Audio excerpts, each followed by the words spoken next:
Hello, I'm Chris Williams, welcome to my video blog. Now, what do I think of the British Conservative MP Douglas Carswell defecting to the United Kingdom Independence Party? Well, here's what I think. I think he's a complete idiot. It's similar to what Sir George Gardner did in the run-up to the 1997 general election. He wasn't getting his own way with his right-wing conservative policies under John Major, so he quit in a huff to go to the referendum party, which was run by Sir James Goldsmith at the time, and they were threatening to bring down the Conservatives at the 1997 election. So he notionally became the referendum party's one and only MP. He took up his seat in Parliament not long before Parliament was dissolved for the election, and then when the election came, boom, he lost his deposit. The referendum party was killed off. They got nowhere, although they did take a few thousand votes off the Conservative Party, and that maybe helped Labour to get their dominant victory over John Major's administration. So with Douglas Carswell today defecting, or rather he is defecting to the UK Independence Party, but he's going to stage a by-election and aim to win back a seat as a UKIP member. He is clearly going to not return to Westminster, because last time around UKIP didn't feel the candidate in that seat of Clacton, and indeed just because him as a person is defecting doesn't mean that his voters are defecting with him. They voted for him in 2010 because he was the local Conservative candidate, because they embrace conservative policies. They don't necessarily think the same way that he does. So I believe that this is the end of Douglas Carswell's political career.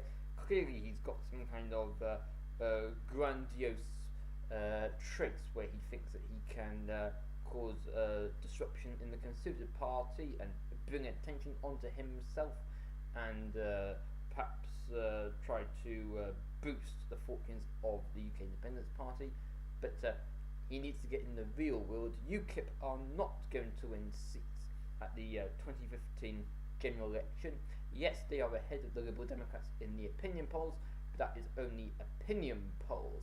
They're scoring something like 15% at the moment. If they're a proper party, as any political anorak will know, they need to be as big as the governing party just to get a handful of seats. The way that political swings work is that if you consider the SDP in the mid-80s, for instance, when they were a new party, they had a massive popularity. I think I saw opinion polls from the past that said that 80% of people were apparently going to vote for them. Well, when the election came, did 80% vote for them? No. And even if 80% did vote for them, as a new party from scratch, that 80% vote percentage is just going to be a few thousand people here and a few thousand people there. People like the referendum party and the SDP and UKIP in this instance do not focus enough on specific target areas. They just focus on national campaigns. They then have their votes scattered all over the place, and that then means that when it comes to the election, they end up finishing a poor fourth, and in most instances they lose their deposit, but they are not a proper party. The United Kingdom deserves more than just a one policy party. UKIP needs policies on health and education and defence and topics like that. It will not get anywhere as a protest against Europe and the economics behind Europe. I do believe that the Conservative Party will win the 2015 general election. I don't know if it's well deserved or not. There have been some policies that the Conservatives have implemented, such as gay marriage, which I am opposed to. When that was going down, I blogged at the time that I will not be voting Conservative at the next election, but they have improved the economy. The Labour are nowhere. I wouldn't be voting Labour in the first place. They don't have the same political ethos as me. But definitely I think that the Conservatives have got the 2015 election sewn up. Nick Clegg has impressed me with the way he has conducted himself as Deputy Prime Minister. It's a shame that he can't continue, as far as we are aware at the moment, as Deputy Prime Minister.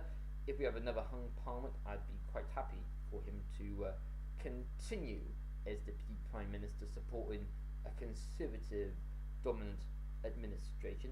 I would not be happy to see a Labour administration. I think that they have been using their time in opposition to come up with some nonsense that's going to be damaging for the interests of the British people. They mean well, but they're interested in the welfare of the working class, but their policies are just going to cause problems for those who are not currently struggling with economic difficulties.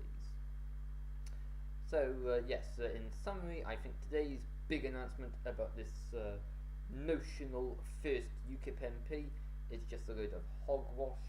It's just an opportunity for UKIP to bring attention onto themselves, and in due course they will just clear off, just like the SDP and the referendum party. They're just a flash in the pan, and at council elections they're nothing more than a protest vote. What on earth can UKIP do in a county council?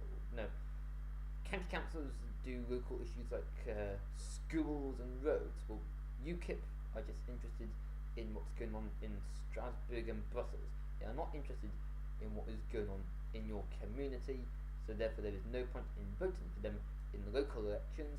And when it comes to Westminster elections, there is no logic in voting for a party that has nothing to say about health, education, or serious matters that administrations like David Cameron's government think about on a day-to-day basis. Okay, until next time, that's all for now. Bye bye.